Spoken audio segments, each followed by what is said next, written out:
YouTube. So it's been a while since I posted or created any content, and I've been feeling very drawn to start creating again. We have cycles in our life, and there's so much information out there that it's easy to get caught in the habit of just consuming. But if you're not sharing the information that you're gathering, then it's essentially coming at a loss, right? You're just holding, and anything that we hold on to too much stagnates. And so when we are able to share that and provide information to other people through our own experiences and through our own research, we can potentially help other people along the path, right? So I've been feeling really drawn to start creating again, start sharing.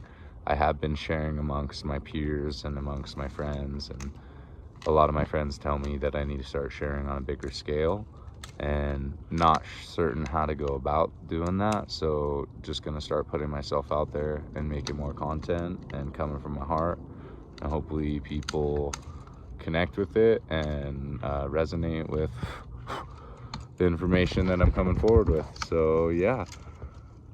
So talking about creation, I've kind of already talked about this, but so easy to get caught in cycles where we are just constantly consuming, and consumption, depending what we're consuming, the food that we're eating, the music we're listening to, the television that we're watching or not watching, books we're reading, those are all feeding us on a spiritual level or on a physical level.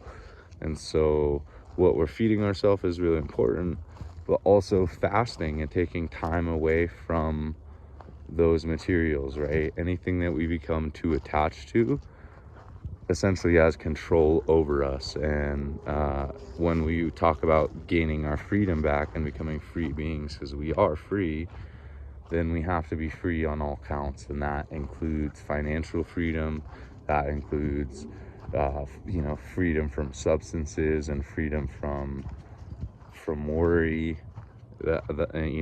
I include freedom as a full spectrum type of thing. And so how do we go about doing that, right? And what does that necessarily mean for us? How do we gain something like freedom? And I'm a huge believer that, so we are electric magnetic beings. This world, everything is vibrating. So if we're talking a quantum physics perspective, then in order to be in alignment with something, in order to have it in my reality, you need to be at a similar frequency, right? So if you are trying to ascertain financial freedom, but yet you feel lack in your body and you feel fear and scarcity, then that is going to override whatever intentions you may be having, because your emotions are your energy in motion, and your energy is a very powerful thing. Your emotions are very powerful things. And so learning how to control our mind and be more mindful of our thoughts leads us to be more aware of how our thoughts make us feel. And then those emotions are what lead to what create our reality and, our personality. So how can we shape ourselves to start feeling freedom when we may not have that in our physical experience quite yet? And what you're going to do is you're going to start to pre-program your subconscious mind. Your subconscious mind is so powerful. If you were to think of a scenario where you're getting attacked, or you're running away from a lion or something, let's say, your heart rate is going to start to go up. You're going to start to excrete cortisol and adrenaline, which are the fight or flight compounds of the body, and that's going to make you either be ready to try and fight this lion, probably not a good idea, or to run away. And our subconscious mind is so powerful. We're the only animals in the animal kingdom that have the ability to actually use that to a negative effect of us, right? Gazelle gets chased in the wild, gets away from its predator, and it shakes all of its energy out, and then in a few minutes later it's able to go to a state of homeostasis. Humans can sit there and we can think about something in our heads over and over again and relive a scenario that never even happened, or we create worse outcome scenarios in our heads all the time, rather than doing the opposite and programming ourselves for success, or thinking what a good feeling would be, right? Or what that would what that would look like. And by doing that, we're programming our body and our subconscious mind for failure.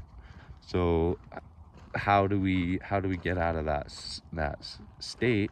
Is we have to program our emotions to feel the thing before the external reality. Most people are waiting for a shift in their external reality to make them feel a certain emotion inside, when I'm saying you can shift your emotional component inside, and that'll help to shift your external reality.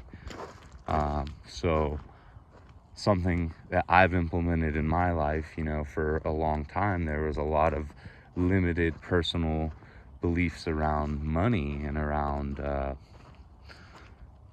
money and my worthiness to have it and to access it. And so for a while, it was a struggle in my life.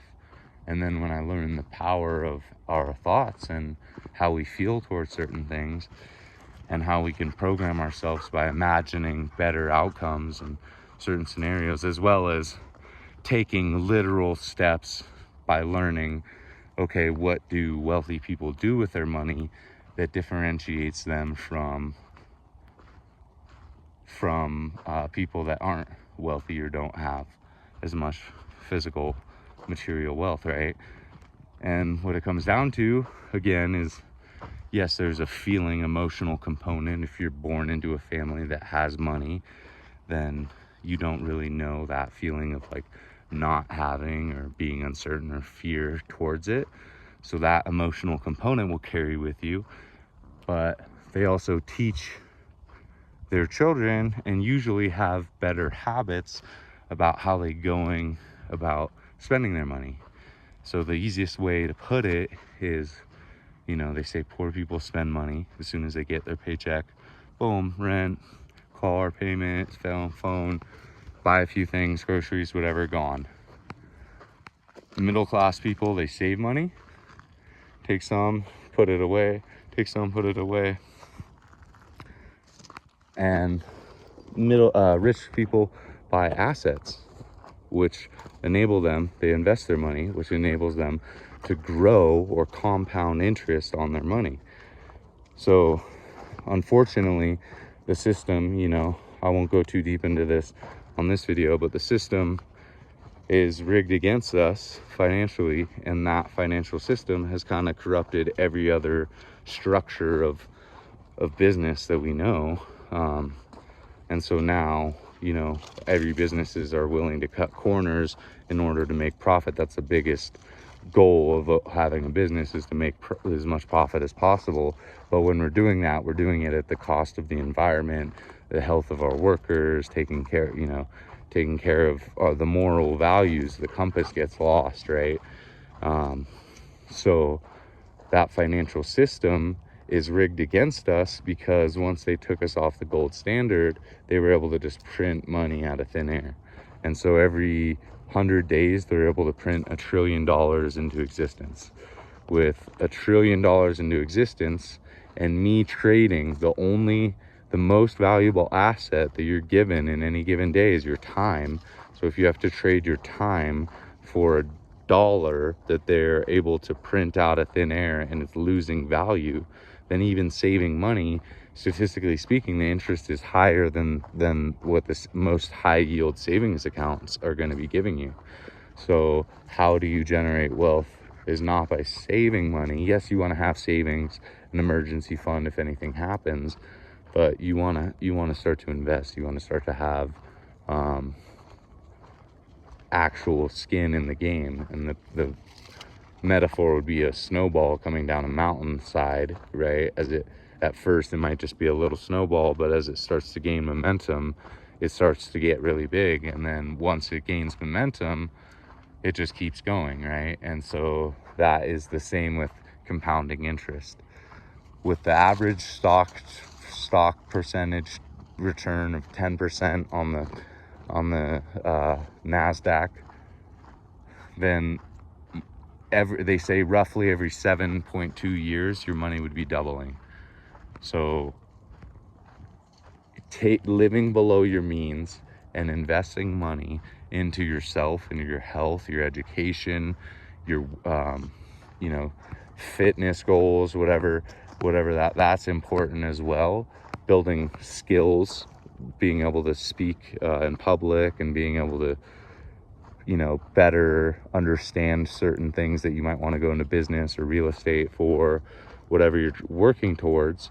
But as well as investing your physical money, because right now our fiat currency is worth nothing. And as everyone's scared of the coming recession, how can you set yourself up for that? Is by being prepared, by buying actual assets with your money, which sets you up for success because they build your wealth.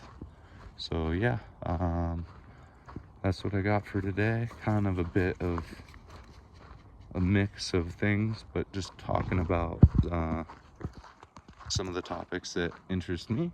And again, I just feel called to start creating again, so I'm gonna start posting more content. Just taking a walk in the woods with my dogs before the sun goes down. So thanks again if you listen all the way through, or if you just listen to a part. Thank you. Yeah, I'll post another video soon. You guys have a good day.